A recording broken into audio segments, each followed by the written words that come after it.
Making friends. It was just as well, as things turned out, that Peggy had resolved on an early start the following morning.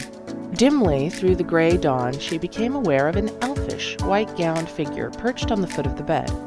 Her sleepy questionings as to its identity were dispelled by a sweet, high-pitched voice. "Now this is to the seashore, Aunt Peggy, and that's the water where you are. By, I'm going to dive and make a big splash." Before Peggy could protest, Dorothy had carried out her intention, descending on her shrinking relative like an avalanche. "Kick, Aunt Peggy, kick hard!" she shouted, disappointed at Peggy's failure to enter into the sport with the spirit due its dramatic possibilities. "That's what makes the waves!" But Peggy was beyond kicking. When she had succeeded in dislodging Dorothy from a commanding position on her chest, she indulged herself in several deep breaths before saying plaintively, "Oh, Dorothy, why did you wake so early? It isn't time to get up yet."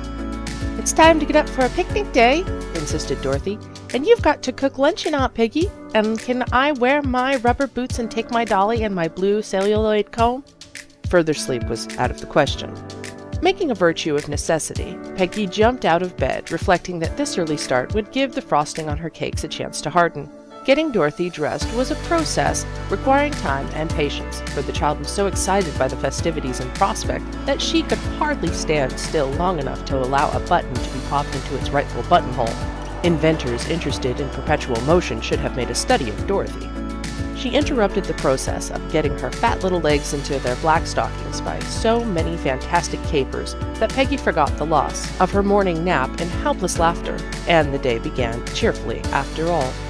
By breakfast time, the comfortable odor of sponge cake diffused through the house,